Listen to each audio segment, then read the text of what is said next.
Abra sua Bíblia no livro de Efésios, capítulo 6, versículo de número 10. Efésios, capítulo 6, versículo de número 10. O apóstolo Paulo falando sobre os demônios, os principados e as potestades. Efésios, capítulo 6, versículo de número 10. Todos abriram? Amém?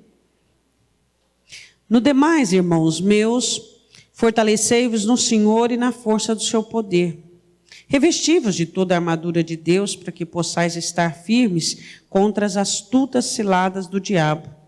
Porque não temos que lutar contra a carne e o sangue, mas sim contra os principados, contra as potestades, contra os príncipes das trevas deste século, contra as hostes espirituais da maldade nos lugares celestiais. Podemos assentar. A preocupação de Paulo com respeito à vida espiritual da igreja era que as igrejas estivessem habilitadas para vencer toda a estrutura satânica que viesse contra a igreja. Essa era a preocupação do apóstolo Paulo. Depois do versículo de número 10, 12, ele começa a fazer uma discriminação sobre toda a armadura de Deus da qual nós temos que estar de posse, para que possamos vencer essas ciladas. E ele diz aqui que a minha luta e a sua luta, ela não é questão de carne ou sangue, ou seja, coisas naturais, mas ela é contra principados, ele diz, é sobre isso que nós vamos falar hoje, contra potestades, contra príncipes das trevas deste século, hostes espirituais da maldade nos lugares celestiais. Então, o que é principado? Principado é uma região onde o governo espiritual das trevas está na mão de um príncipe. Isso é principado. E hoje nós vamos falar de algumas regiões que os principados gostam, de algumas regiões que os principados preferem estar. E é sobre isso que nós vamos falar. Eu quero que você vá comigo em Marcos capítulo 5. Eu quero falar de cidades, províncias, locais, dos quais os demônios, eles gostam, fazem questão de estar. Marcos capítulo 5. Jesus, para que chegasse em Gadara, nesse episódio, ele enfrentou uma grande tempestade que vinha contra o barco dele e de seus discípulos. E aí eu chego a uma conclusão, minha e sua, que não importa a tempestade que o Senhor Jesus tenha que enfrentar, para vir de encontro à minha e à sua necessidade, Ele vai fazê-lo. Porque Ele é Deus. E Ele tem nos amado com amor imensurável. Ele enfrentou uma tempestade enorme para ser recebido, para restaurar a vida de um homem, sendo que toda a cidade, a maioria deles, o rejeitou. E para salvar um homem, ele fez uma jornada, uma travessia, e ele enfrentou uma grande tempestade para poder estar ali. E a Bíblia diz assim em Marcos capítulo 5, versículo 1, e chegaram ao outro lado do mar, a província dos Gadarenos, e saindo ele do barco, lhe saiu logo ao seu encontro dos sepulcros um homem com espírito imundo, o qual tinha a sua morada nos sepulcros, e nem ainda com cadeias o podiam alguém prender, porque, tendo sido muitas vezes preso com grilhões e cadeias, as cadeias foram por ele feitas em pedaços, e os grilhões em migalhas, e ninguém o podia amansar. Bom, você nota ali de primeiro que o Senhor Jesus Cristo, ele vai de encontro diretamente ao lugar do sepulcro, hoje conhecido nós como lugar do cemitério. E ele chega ali e ele se depara, e ele vai em busca daquele homem, com um homem endemoniado, possesso com espírito imundo, e que ele era, vamos dizer assim, o terror daquela cidade. Ele vivia nos sepulcros, porque é o lugar, não é, que aqueles demônios gostavam de viver. Mas eles não gostavam só do sepulcro, do cemitério de Gadara. Eles gostavam da cidade de Gadara. Eles gostavam daquela região. E a palavra do Senhor diz assim, que aquele homem era preso por grilhões e por cadeias, e quando ele ficava violentamente perturbado, nada podia prendê-lo. E assim era a situação daquele homem isolado, abandonado naquele sepulcro. Proibido determinantemente de conviver no seio da sua família, proibido de ter amigos, totalmente só, totalmente isolado. Eu quero começar a falar aqui sobre uma situação atenuante nesse quadro, sobre algumas características dos efeitos e das obras dos demônios. Eles procuram promover isolamento. Existe uma obra de Satanás que ele então delega aos seus demônios, que é trazer solidão e isolamento. Quanto maior o isolamento, maior a probabilidade de aumento do governo das trevas. Quando você observa o Senhor Jesus nos ensinando de uma maneira tão forte, tão determinante, sobre a comunhão, sobre estarmos juntos, sobre nós amarmos uns aos outros, sobre essa uniformidade, sobre nós termos o mesmo espírito, sobre nós até doarmos a nossa vida pelos nossos irmãos, isso não é algo vão. Isso não é restritamente apenas porque nós somos o corpo de Cristo, mas a comunhão ela sara, a comunhão ela cura. Quanto mais você estar envolvido com pessoas, com seus irmãos, quanto mais você estar envolvido com pessoas que amam a Deus, que servem a Deus, menos probabilidade você terá desse acréscimo das trevas. Quanto mais isolado você fica, quanto maior a solidão, é um ambiente, uma situação propícia para o progresso das trevas. Por isso a importância da comunhão. Por isso o trabalhar do Espírito Santo dentro de nós, não só para possibilitar o governo de Cristo em nós, mas também para que nós sejamos ávidos, para termos comunhão uns com os outros, para sermos pessoas gentis, amáveis e agradáveis. Essa obra do Espírito Santo, que não apenas trabalha para que o governo de Cristo em nós seja inerente, mas também trabalha em nós para que nós sejamos pessoas conciliáveis, para que sejamos pessoas aptas, para termos bons relacionamentos, para sermos pessoas amadas, para podermos amar e sermos amados. Isso faz com que as trevas elas percam território e percam condicionamento de continuar a trabalhar. Então, quais são as regiões que Satanás prefere? Buscando, então, essa ordem aos seus demônios, que os seus demônios isolem aqueles que eles possuem. Quando você perceber uma obra de Satanás tentando isolar você do corpo de Cristo, isolando você dos seus irmãos, essa é uma obra de Satanás para posse, para domínio. Porque ele precisa isolar a quem ele já teve um certo contato, uma certa influência, porque isolado eles podem ser dominados. Aquela situação isolada, então as trevas podem então declarar a predominância.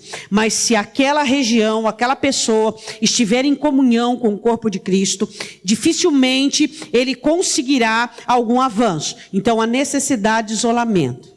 Então, iniciando aqui, que o primeiro objetivo de Satanás é trazer isolamento àqueles do qual ele conseguiu de uma certa maneira, uma certa influência. E a palavra do Senhor diz aqui que aquele homem vivia amarrado e ninguém o podia dominar em meio às suas crises. Nenhuma conversa, nenhum diálogo.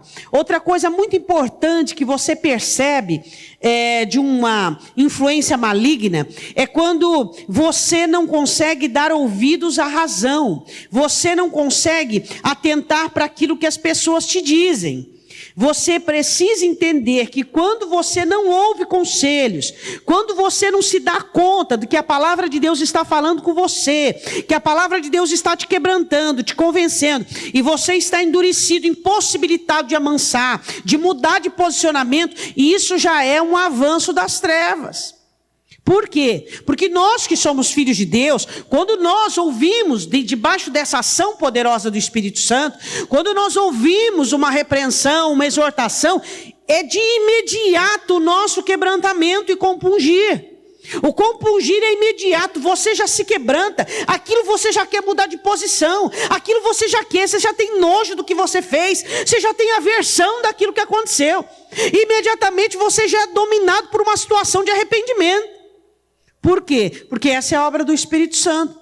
Mas quando você percebe que a palavra fala, que Deus tem usado inúmeras maneiras de falar contigo, e você continua irredutível, Isso é uma maneira de você entender o seguinte: Satanás está buscando região, Satanás está buscando lugar, os demônios estão querendo colocar a bandeira nessa situação, eles estão querendo exercer domínio sobre essa situação.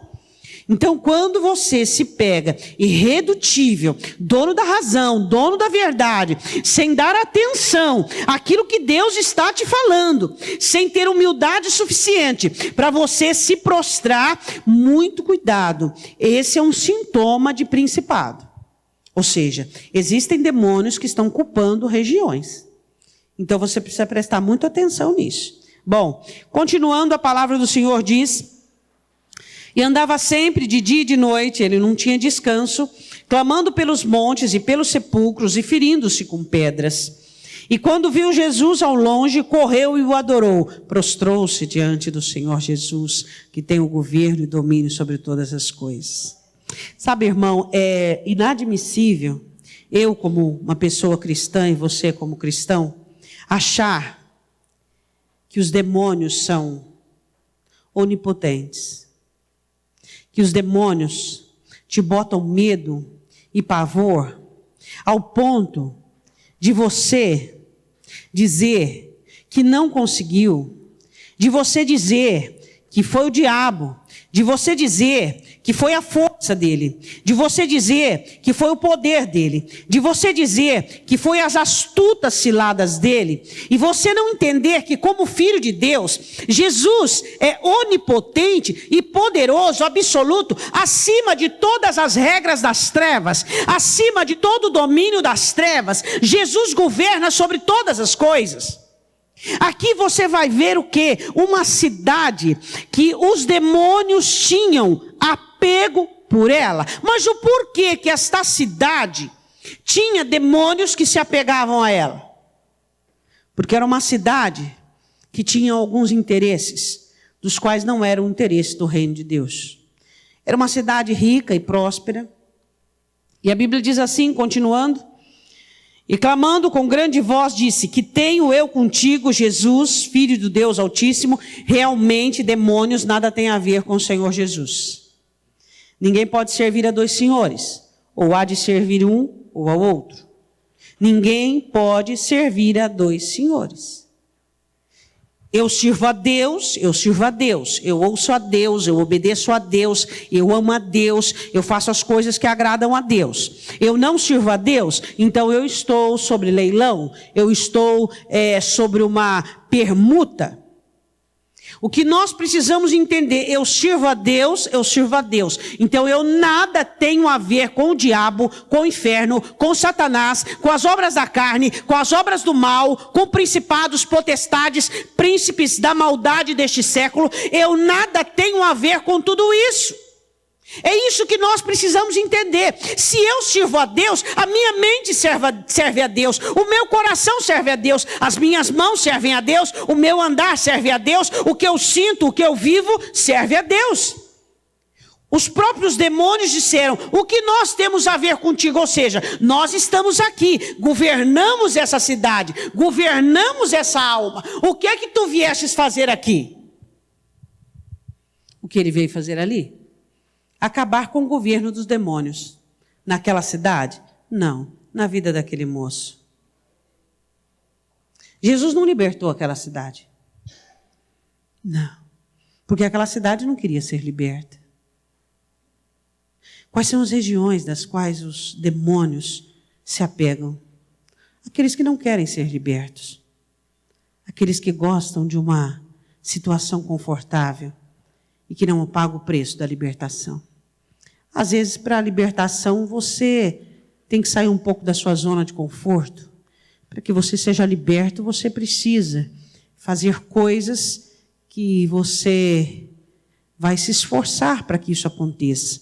Você vai ter que sair do seu conforto, do seu luxo, do seu dia a dia. Jesus não foi ali para libertar aquela cidade. Jesus foi ali para libertar aquele endemoniado. Ele atravessou o mar, enfrentou tempestade e foi ali por causa daquele moço. Eu quero dizer uma coisa para você. Assim como a salvação é individual, a libertação é individual também. Não são todas as pessoas que querem ser libertas. Não são todas as pessoas que estão dispostas a pagar o preço da libertação. A Bíblia diz assim, que os demônios disseram: o que é que tu viestes aqui? O governo daqui é nosso. Nós governamos aqui. Nós governamos tanto essa cidade quanto a vida deste moço. O que nós temos a ver contigo? E eles continuam dizendo assim: conjuro-te por Deus que não nos atormente. Não me atormentes, ou seja, deixa-nos fazer o nosso trabalho. A presença de Jesus atormenta os demônios. O culto atormenta os demônios. A oração atormenta os demônios. A palavra atormenta os demônios. Canções espirituais atormentam os demônios. Conselhos bons e de Deus atormentam os demônios. Os demônios não podem sentir-se confortável dentro da sua casa, dentro da sua vida, em qualquer região. Eles têm que ser atormentados. Onde Jesus chega, o tormento sai da sua vida e vai para a parte dos demônios. Agora você observa dentro das igrejas, crentes atormentados, famílias inteiras atormentadas, crentes atormentados por insegurança, por indecisão, por dores, por passado, por feridas, por mágoa, por ressentimento. Não é você que tem que ficar atormentado, mas são os demônios que têm que ficar atormentados. Onde Jesus chega, o inferno fica perturbado. Agora não é o que nós temos visto nos dias de hoje. Os crentes estão atormentados porque não têm fé suficiente. E então os demônios colocam sobre eles sentimentos de insegurança, viciam-os na ansiedade, faz-os dependentes de circunstâncias, colocam medo neles, faz com que eles se sintam desanimados e prostrados, e eles são crentes atormentados e perturbados. Fala para mim, se é você quem tem que ficar perturbado, se é você quem tem que ficar desesperado, se é você quem tem que ficar desnorteado, ou é as trevas que perdeu o domínio da sua vida, ou são os demônios que perderam o lugar dentro da sua alma, dentro da sua família, no seu quarteirão, na sua cidade, na sua região espiritual. Diz para mim, quem é que tem que ficar perturbado? Quem tem que ficar desesperado? Os demônios olharam para o Senhor Jesus e disseram: o Senhor vem nos atormentar. Eu quero dizer que você deveria pensar mais que uma, mais que duas, mais que 3 vezes quando você ficar desanimado. Porque quem tem que ficar desanimado é aquele demônio que te cerca e que te vê orando, e que te vê obedecendo, e que te vê falando com Deus. Que você pensasse mais de 3 vezes quando você ficasse abatido, quando você ficasse irado, ansioso e perturbado, e você olhasse e dissesse: peraí, tais sentimentos não foram feitos para mim, mas sim as trevas que deveriam estar dessa maneira. São os demônios que te cercam, são os principados que te rodeiam, que devem estar angustiados, desanimados quanto à sua vida, dizendo: eu não sei o que eu faço para que esse crente caia, eu não sei o que eu faço para que esse crente peque, eu não sei mais o que eu vou usar para que esse crente fique desanimado, porque no momento em que eu coloco uma situação que o abrange dos 4 lados, e ele fica desanimado e prostrado, mas quando ele vai para aquele momento de oração, ele sai mais forte do que antes. Quem tem que estar desanimado são os demônios que te cercam, são os espíritos malignos que te rodeiam.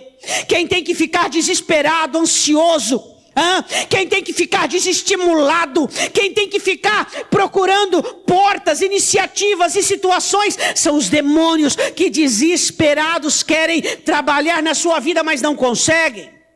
Eles olharam para Jesus e disseram: porque vem nos perturbar, nos atormentar. E aí é muito preocupante quando você se vê atormentado. É muito preocupante quando você se vê perturbado. É muito preocupante. Muito. A Bíblia diz assim, versículo 8, porque ele dizia: sai deste homem, espírito imundo. Perguntou-lhe: qual é o teu nome? E lhe respondeu dizendo: Legião é o meu nome, porque somos muitos. Sabe, o demônio que falava com Jesus disse assim: nós somos uma legião. Quando ele diz legião, ele não estava falando só pela quantidade, que legião romana era composta de 600 soldados. Ele usava uma palavra de milícia. Ele dizia: nós somos demônios guerreiros, somos soldados. A palavra legião significa soldados preparados para a guerra. Ele quer dizer duas coisas nessa resposta. Ele quer dizer que nós somos muitos aqui e também nós somos soldados preparados para a batalha, preparados para a guerra. Mas diante de quem? Do príncipe do exército de Deus? Hein? Qual é a batalha que Satanás pode estar garantido para ganhar? Nenhuma. No que diz respeito a você que crê? Nenhuma. No que diz respeito a você que acredita, que continua? Nenhuma. Pode ser quantas legiões forem. Pode ser o príncipe que for. Aquele que falava com Jesus era o príncipe, era o chefe. Aquele que liderava a situação naquele momento. E ele dizia: nós somos muitos. E nós somos soldados preparados para guerrear, para batalhar. Mas diante de quem e para quem eles estavam dizendo isso? Não importa a quantidade de demônios, não importa a situação por mais difícil que seja, não importa o quão preparadas as trevas estejam, o que importa para mim e para você é o quanto nós cremos nele, é o quanto nós temos confiado nele, é o quanto nós temos entregado a nossa vida a ele, é isso que nos importa. Nosso nome é legião, eles disseram. Será que importa?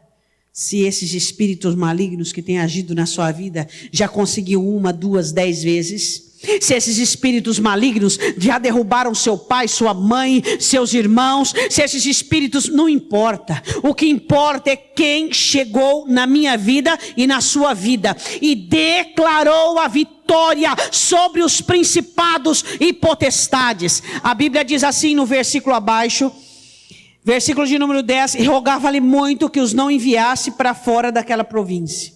Eles gostavam daquela região. Por quê, pastora? Você que conhece o texto, você já sabe. Você acredita que pela perda das manadas dos porcos, eles preferiram retirar Jesus dali do que correr o risco de perder mais alguma coisa? Por que os demônios gostavam daquela província? Por quê? Porque era uma cidade que era interessada apenas na prosperidade, apenas no ter, apenas no possuir. Muito cuidado quando a sua vida com Deus se baseia apenas no ter e não no ser. Olha o que esse povo dessa cidade fizeram. Olha só, versículo 15. E foram ter com Jesus e viram o endemoniado e o que tivera a legião assentado, vestindo em perfeito juízo, e temeram. Não deram glória a Deus, não quiseram saber mais, não quiseram conhecer melhor, não quiseram também muito mais daquilo, não. Versículo 16, e os que aquilo tinham visto, contaram-lhes o que acontecera ao endemoniado acerca dos porcos, e começaram a rogar-lhe que saísse dos seus termos. Eles perderam uma manada de porcos que se precipitaram, lançaram no precipício, e então eles chegaram para Jesus e disseram: sai daqui, vai embora, a gente não te quer aqui. Uma cidade que tinha uma razão porque os demônios a preferiam e não queriam sair dali. Porque era uma cidade comercial. Era uma cidade mais ou menos quando o templo, Jesus purifica o templo, quebrando as bancas e com chicote corrigindo a todos. Era uma cidade que muitas igrejas estão no mesmo caminho, e muitos crentes dentro de muitas igrejas estão no mesmo caminho. Prefere o que o Evangelho pode oferecer? Prefere o conforto? Prefere o status do que a libertação? É isso. Gadara preferia, ao invés da libertação, não ter mais nenhum prejuízo. Esse negócio de libertação vai trazer prejuízo para a gente. Eu não sei, só das primeiras horas que ele está aqui, uma manada já se perdeu. Imagina se ele ficar aqui igual ele fica nas outras cidades 2, 3 dias. O que vai acontecer com essa cidade? O que nós vamos perder mais? Às vezes você olha para o Evangelho e você não sai da sua posição, você não sai do seu conforto, você não sai da sua situação, porque você diz, Deus, eu vou perder alguma coisa, o Senhor vai querer me libertar, o Senhor vai querer me limpar, o Senhor vai querer fazer algo e eu não quero perder, Jesus, eu não quero perder. Aí você não entende que não é perda, é livramento, é libertação, mas para você que é apegado a certas coisas, é perda. Continuando a partir de onde nós paramos acima, a Bíblia diz assim, que ele, no versículo 10, eles queriam que não saíssem dali. E andava ali pastando no monte uma grande manada de porcos. E os demônios disseram, manda-nos para aqueles porcos para que entremos neles. Jesus podia mandar aquela legião para o abismo? Podia. Porque em Marcos eles dizem, não nos mande para o abismo. Em Mateus. Agora eu queria perguntar uma coisa para você. Por que Jesus deixou eles ficarem ali? Você tem resposta para essa pergunta? Eu te respondo com outra. Por que não? Por que não? Por que não? Por que se oferece libertação para quem não pede, para quem não quer? Por que se ofereceria liberdade para quem adequou-se ao cativeiro? Por que se ofereceria libertação para quem gosta do pecado? A libertação é algo caro e raro. Não são todas as pessoas que estão dispostas a se colocarem diante de Deus, a se colocarem diante do Senhor e dizer, eu vou pagar o preço para ser liberto desse pecado, eu vou pagar o preço para ser liberto desse coração endurecido, eu vou pagar o preço para ser liberto dessa tendência, dessa inclinação, desse cativeiro, dessa concupiscência, desse trauma, desse medo, desse complexo, eu vou pagar o preço para ser livre. Eu quero conhecer a verdade, e eu não quero conhecer uma verdade aparente ou a minha verdade, eu quero conhecer a verdade de nome Jesus, que fala comigo quem eu sou, que conta para mim aquilo que de verdade está acontecendo. E conhecereis a verdade, e a verdade vos libertará. Não são todas as pessoas que gostam da verdade, não são todas as pessoas que querem a verdade, mas sempre haverá pessoas que farão tudo pela verdade, que buscam a verdade, que procuram a verdade, e quando a encontram, abraçam e não a vendem, nem aluga, nem bargueia por nada. Aquela cidade não queria verdade, não queria libertação. Quando olharam aquele moço vestido em sã consciência, não entenderam o que foi feito, olharam rapidamente para o milagre, mas colocaram os olhos dos porcos que haviam se perdido. Prejuízo. Pastora, mas o que Jesus pede para mim, às vezes eu considero muito maior do que eu vou ganhar. Será? Ele pede para mim perdoar, mas o que eu vou ganhar? Vou ganhar amizade com esse meu irmão? Não, você vai ganhar o selo da sua salvação. Você está equivocado no seu ganho. Existem pessoas que pensam assim. Elas pensam, mas o que eu vou ganhar em fazer isso que o Senhor está mandando? O que eu vou lucrar em fazer isso que o Senhor está mandando, em me humilhar, em virar a face, em continuar, em perseverar? O que eu vou ganhar? Você já ganhou, o seu nome está escrito no livro da vida. Será que nós somos tão egoístas? Será que nós somos tão voltados ao mercenarismo, que nosso pensamento é só ganhar, ganhar, ganhar? Quais são as regiões que os diabos, os demônios gostam? As regiões dos mercenários, aqueles que olham apenas para o lucro, aqueles que não gostam da liberdade, não gostam da verdade. Essa é a região chamada Gadara. Os demônios gostam de Gadara. Qual é a Gadara da sua vida? Aquela parte da sua vida que você não gosta de ouvir verdade, que você não gosta de saber a verdade, você não gosta de ser contrariado, você tem apegos e não quer perder, não quer sair da sua zona de conforto, não quer deixar aquela situação por nada, e você quer fingir que está tudo bem, porque aqui eles estavam fingindo que estava tudo bem. Eles queriam continuar numa situação rasa e superficial. Simplesmente fingindo que as coisas estavam bem, fingindo que as coisas estão bem no casamento, fingindo que as coisas estão bem na vida espiritual, na vida emocional, enquanto demônios vão galgando o território, enquanto demônios vão buscando situações. Por quê? Porque a verdade não chega ali, a verdade não é bem-vinda, a verdade não é querida naquela situação. Então, demônios gostam das situações de Gadara, onde os seus habitantes não gostam da verdade. Diga, eu entendi. Quero que você vá comigo em Lucas, capítulo 4. Quero falar de outro lugar que os demônios gostam, da igreja.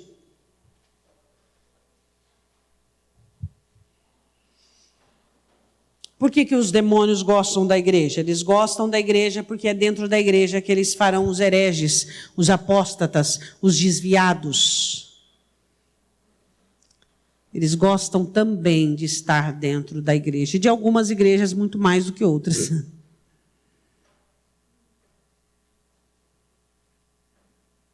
De onde vêm os hereges? De onde vêm os apóstatas? A Bíblia diz em Lucas, capítulo 4, versículo de número 31. E desceu a Cafarnaum, cidade da Galileia, e os ensinava nos sábados. E admirava a sua doutrina, porque a sua palavra era com autoridade. Jesus pregava a palavra com autoridade, levantando em pauta a situação, o pecado de cada um deles, jogando em face a situação de cada um, explanando a Escritura com profundidade, de uma maneira que todos ficavam de boca aberta. E ali no meio havia um homem endemoniado, com espírito imundo. Eu já disse para vocês, eu vou dizer uma coisa para vocês. De inúmeras maneiras, Paulo exorta-nos sobre os demônios que iriam entrar dentro das igrejas e assim elaborar os seus planos de destruição. Pessoas que param de crescer espiritualmente, que estagnam, eles trabalham para que isso aconteça. Eles trabalham para que as pessoas se atritam, entre outras, e então endureçam o seu coração. Eles trabalham também para que nós não sejamos mensageiros na vida dos irmãos, que nós digamos o seguinte: eu não vou falar essa verdade para o irmão, porque ele vai ficar ofendido. É uma obra do diabo, porque a palavra do Senhor diz em Hebreus: no tempo que se chama hoje, exortai-vos uns aos outros, para que não endureçais pelo engano do pecado. Então, se eu exorto meu irmão, eu estou o livrando do engano do pecado. Mas se eu prefiro uma relação aparentemente boa, mas totalmente sem Deus, eu estou sendo usado pelo inimigo. O que Satanás manda os seus demônios fazerem dentro das igrejas? Trazer esfriamento. O que o diabo provoca para chegar ao esfriamento, senão as bênçãos? Quer aquecer um crente? É só ele passar por aflição. Quer esfriar um crente? É só ele estar num período de bonança, de bênção. Ele esfria espiritualmente. E nós estamos numa plenitude de tempos onde as bênçãos, elas estão ao nosso alcance por meio de Cristo. E hoje o conforto, e hoje o luxo, e hoje tudo que os crentes têm não estão levando eles a levantar de madrugada, a jejuar e orar por suas vidas e suas almas. O diabo tem podido e conseguido fazer com que pessoas se afastem do altar de Deus. E se afastando do altar do Senhor, elas não serão fortes o suficiente para vencer o que brota dentro de cada um delas. Dentro de mim e de você, longe do altar do Senhor, brotará males, brotará concupiscências, brotará situações nocivas. E se você estiver longe do altar dele, você não vencerá essas situações.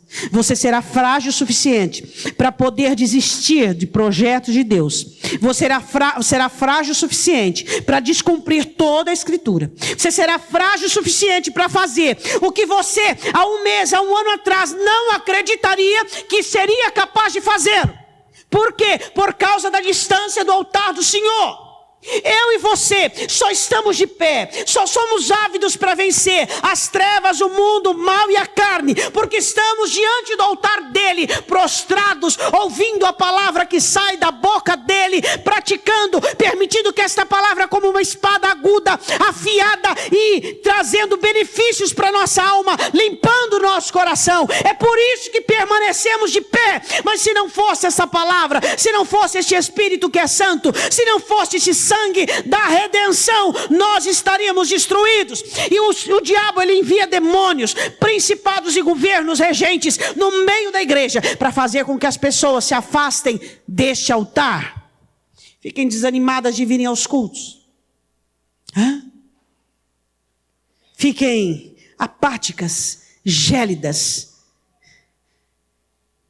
profanem as coisas de Deus. Você sabe o que é profanar as coisas do Senhor?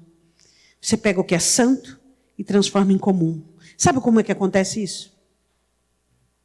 Acontece isso quando você diz assim: hoje tem culto, mas tem jogo. Eu fico com o jogo. Hoje tem culto, mas eu estou cansado. Eu prefiro descansar. Tudo começa desta maneira. Tudo começa você colocando as coisas de Deus em segundo lugar. Em primeiro lugar, vem as suas coisas. Em primeiro lugar, vem as suas necessidades. Em primeiro lugar, vem o que você quer, o que você gosta. Em primeiro lugar, vem o que você precisa. Em segundo lugar, vem as coisas de Deus. Esses são demônios que trabalham para colocar as coisas de Deus em segundo lugar. E eles fazem isso camufladamente, inibindo o temor. Como é que eles começam? O crente começa a dizer assim: mas isso não tem nada demais. Mas isso não tem nada demais. Eu não entendi muito bem a palavra, mas não tem nada demais.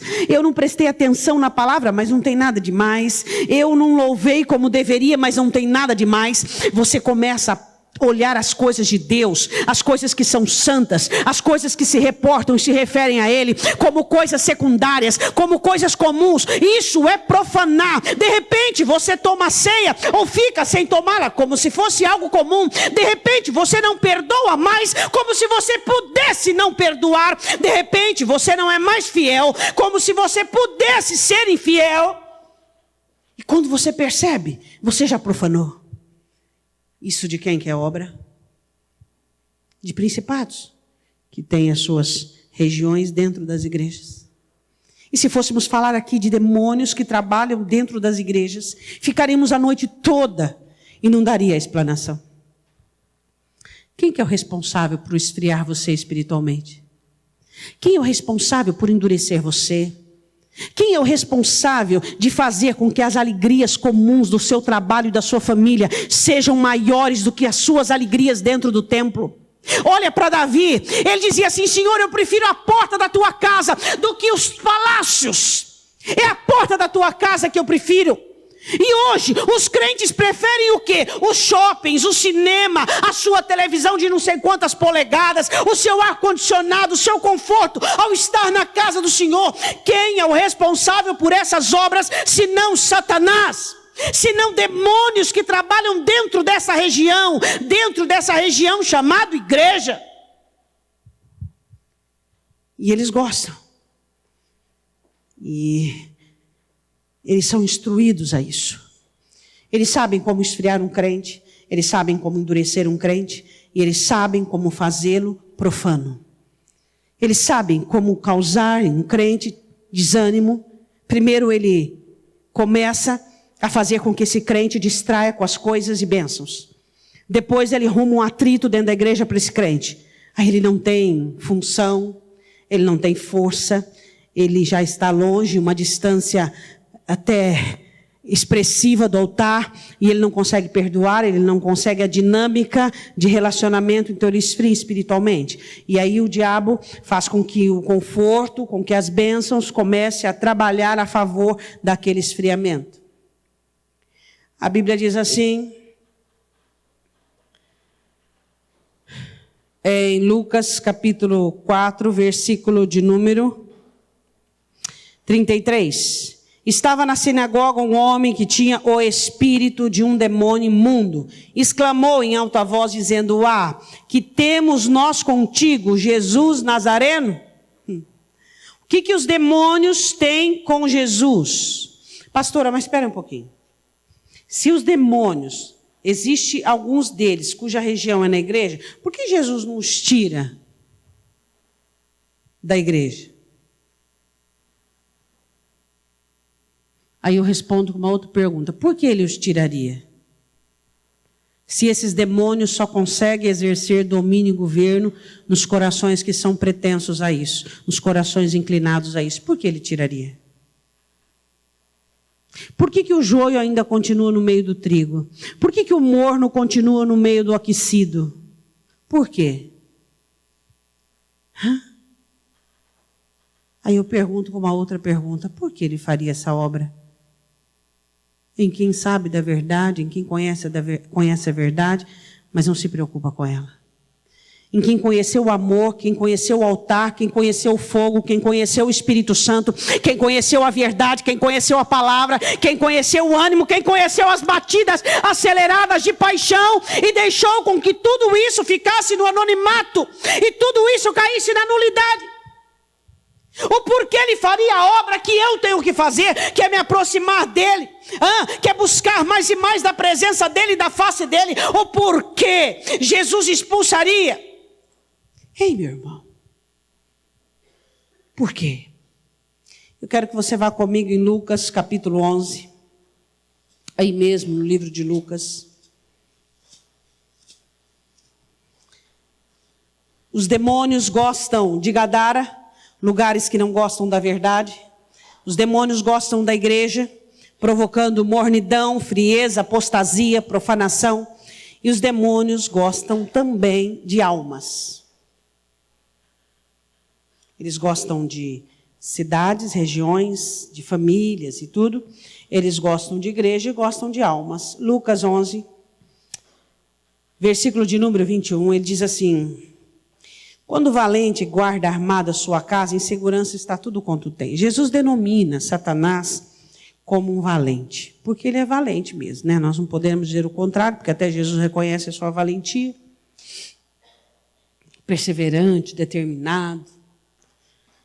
Ele guarda armado e ele faz de tudo. Você pode imaginar a batalha que o diabo tem para que a palavra não mexa com você? Na parábola do semeador, você tem uma boa noção sobre isso. Você está ouvindo a palavra, o Espírito Santo quer falar com você e lança aquela semente no seu coração. E os demônios atuantes, você não pode receber essa palavra, você não pode ouvir essa repreensão. Primeira maneira, ele tenta colocar você contra a palavra. Ele tenta fazer você ficar revoltado. Ele tenta fazer você achar: você está falando para mim, eu estou revoltado, eu estou nervoso. E segunda maneira, fazer você ficar desapercebido, não querer voltar a atenção, até que essa semente caia à beira do caminho e não caia no centro. Aí ele faz o quê? Leva embora. Existe uma batalha ferrenha quando você ouve a palavra. Por quê? Porque o propósito do Espírito Santo é edificar sua vida, limpar sua alma, trazer quebrantamento, fazer com que você seja liberto, seja livre. O propósito de Satanás, roubar aquela semente da palavra, fazer com que você não a receba, não aceite, fazer com que ela não entre dentro do teu coração, para produzir efeito, para frutificar, para a glória de Deus. Então o Senhor Jesus diz: o valente guarda armado tudo quanto tem. Ele guarda o coração de alguns, não permitindo que a palavra entre, que a palavra produza o efeito de convencimento. E Jesus diz: ele é valente, ele é ferrenho naquilo que ele faz, ele tem as suas armaduras, as suas maneiras de agir. Aí ele continua dizendo assim, versículo 22, mas sobrevindo outro mais valente do que ele. Qual é o nome dele? Na minha vida ele chegou e na sua também. E ele continua chegando. E quando ele chegou a primeira vez, não teve principado, potestade, não teve dominador, não teve demônio que era de pai, de mãe, não teve nada disso aí, eles tiveram que ir embora. E ainda quando ele chega hoje, não tem orgulho, amém? Não tem soberba, não tem arrogância, não tem dureza, não tem mágoa, mas tem sinceridade, quebrantamento e verdade, porque ele ainda chega hoje, ele ainda entra para convencer, para falar, para consolar e para limpar. O mesmo Jesus que nos libertou do domínio das trevas, hoje nos liberta das complicações humanas que muitas vezes tem posto Jesus para fora, como na carta de Apocalipse. Eis que estou à porta e bato. Quantas vezes o Senhor Jesus está do lado de fora, batendo a porta dos nossos corações, dizendo: o que tem aí dentro é amargura, é ferida, é rancor, é dureza, é luxo, é conforto, porque eu fiquei do lado de fora. Aí o Senhor Jesus diz assim: mas chegando, sobrevindo outro mais valente do que ele, vencendo. Diga: Jesus vence. Amém. Vencendo. Quando é que Jesus vence o diabo? Os demônios. Quando ele diz assim: filho, perdoa. Filha, esquece. Quebranta. Reconhece. Arrepende. Vencendo, tira-lhe toda a armadura em que confiava e reparte os seus despojos. Aí Jesus diz: quem não é comigo contra toda essa milícia, é contra mim. Quem comigo não ajunta, quem comigo não está para a salvação da própria alma, para a instrução, para a verdade, para a edificação, espalha. Aí ele diz assim, versículo 24: quando o espírito imundo tem saído do homem, glória a Deus, anda por lugares secos buscando repouso, e não achando, diz: esperança de jornada, tornarei para minha casa de onde saí. Muito mais fácil de buscar um outro lugar. Os demônios que saíram da minha vida têm esperança de voltar, e os que saíram da sua também. Mas aí quando eles voltam, eles veem um cenário de uma casa varrida e limpa e ocupada, governada. Uma casa não pronta apenas para habitar, mas habitada. Então ele vê que não existe lugar para eles ali. Não existe lugar ali para que eles oprimam com a tristeza. Não existe lugar ali para que eles definhem a alma com a dureza. Não existe lugar ali para que eles convençam de rebelião, de revolta, porque ali é um lugar onde Jesus Cristo tem governado, é o príncipe da alma, e a paz tem aumentado de uma maneira abençoadíssima. O Senhor Jesus diz: eles vão embora, mas eles voltam. Quais são os lugares que os demônios gostam? Os lugares de onde eles saíram. Eu quero dizer uma coisa para você. Quando Paulo diz aqui: aquele que está de pé, veja que não caia. Muito cuidado, porque os demônios, eles não desistem das obras que um dia começaram. Eles foram interrompidos. E se existe uma coisa que os demônios são bons, é em persistência. Contrário de alguns crentes, né? Eles são persistentes. Eles não se importam de ficar rodeando. Não se importam. Eles não se importam de dar uma volta e não ver brecha, de dar outra e não vir oportunidade, de dar 10, 20, 30. Eles sabem, esperam. Eles esperam o quê? O vacilo. Eles esperam o quê? O titubeio. Eles esperam o quê? Uma dureza. Eles esperam o quê? Uma negligência, uma imprudência. Eles sabem e conhecem o ser humano. Eles conhecem do que nós somos feitos. Então eles esperam o momento em que você está feliz o suficiente para sair do altar dele. Eles esperam que você ou eu estejamos, nos sintamos preparados, nos sintamos no ápice, no alvo, para que nós abaixemos a guarda. Eles ficam de tocaia à espera de um titubeio meu ou seu. Eles esperam persistentemente. E não são quaisquer demônios. São demônios experientes. São demônios que me conhecem, que conhecem a minha família, que conhecem as minhas inclinações.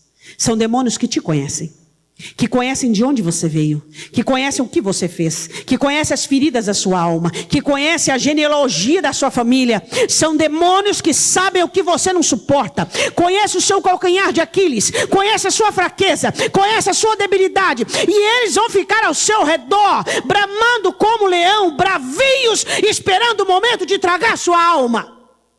É isso que eles fazem. É isso que eles fazem. Quais são as regiões dos quais eles gostam? Eles gostam de regiões cuja verdade não é bem-vinda. Eles gostam de pessoas que rejeitam a verdade. Segundo, eles estão dentro das igrejas, fazendo com que as pessoas se esfriem espiritualmente, se tornem interesseiras com respeito ao evangelho. Terceiro, eles gostam de lugares onde eles já saíram. É disso que eles gostam. Eles se sentem como se você fosse dele. E que eles tivessem te perdido. E eles querem voltar. E eles querem continuar a obra. E eles querem continuar o que começaram. O que vai impedi-los? Seu dom? Sua determinação? Seu caráter? Sua procedência? O que vai impedi-los é os seus 30 anos de fé? São seus cargos na igreja? Não. O que vai impedi-los não é a casa varrida e adornada. O que vai impedi-los é quem habita nela. Esse os impede. A Bíblia diz assim, que no versículo de número 25, chegando acha varrida e adornada, preparadinha. Então vai, se eu sozinho saí e fui vencido, eu levo 7 piores do que eu. Aí eu quero ver me tirar de lá. Quando às vezes de partir o coração, quando você olha para um crente que quando ele chegou para Cristo, ele não era tão arrogante quanto é, tão soberbo quanto é, tão inseguro quanto é, tão incerto quanto é. Aí você diz, meu Deus, como é que esta pessoa dentro da igreja conseguiu ficar pior de que quando veio? De quem é essa obra? De quem é a obra? De conseguir fazer de pessoas pior. De quem é essa obra? Você olha para aquele crente e você vê tudo desacentuado, tudo fragmentado, tudo sem construção, tudo sem sentido. E você fala, meu Deus, como é que foi possível isso? Como foi? A explicação é essa. Eu posso me tornar pior do que quando eu cheguei. Você pode ficar pior do que quando você chegou. Porque os demônios não estão de brincadeira. Alguns de nós estamos de brincadeira, mas os demônios não. Às vezes você diz assim, no que seria esse pior? Eu vou só te dar um exemplo. Quando você chegou, você não conhecia nada, não sabia diferenciar o que era evangelho, cartas paulinas, não sabia o que era Antigo, o que era Novo Testamento.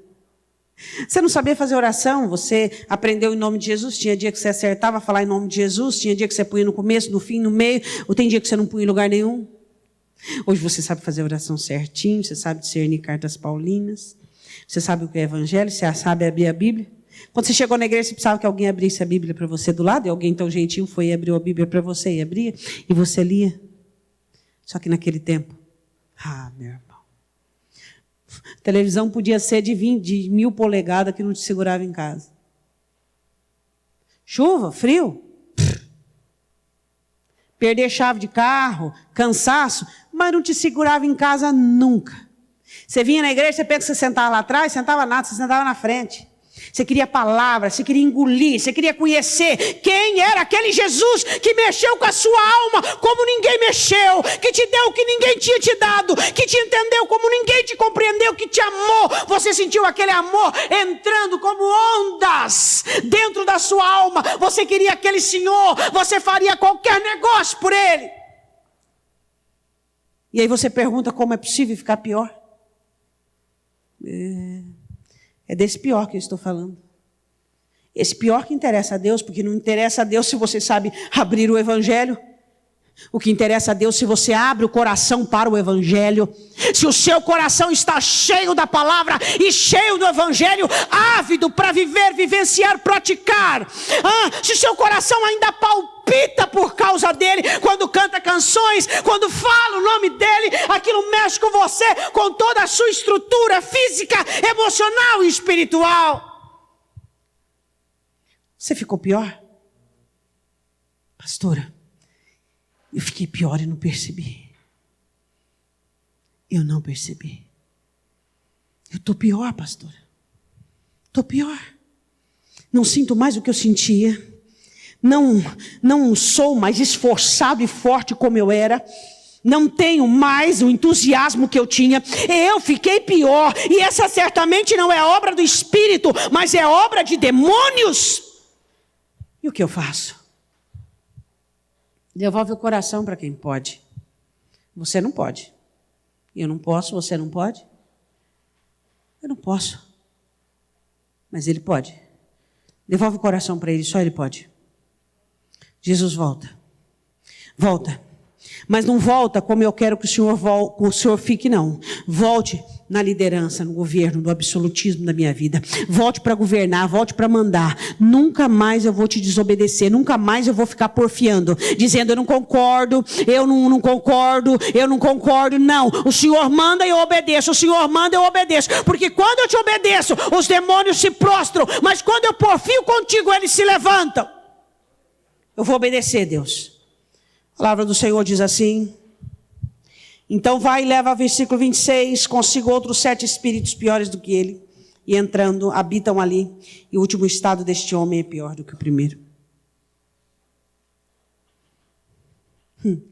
Jesus disse isso numa profecia em Mateus, dizendo que os primeiros seriam os últimos e os últimos seriam os primeiros.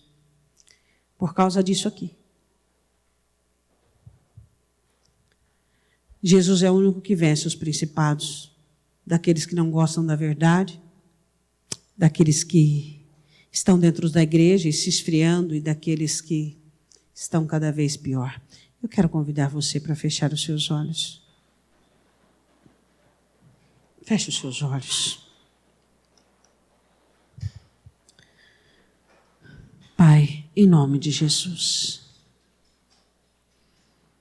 Nesta noite é uma noite de uma preocupação, onde todos nós despertos pela Tua palavra, cuidadosos pela essa palavra, meu Deus, devemos vigiar e orarmos neste momento e olharmos para a nossa vida e observarmos se existem em nós regiões dos quais os demônios gostam, regiões que ignoram a verdade,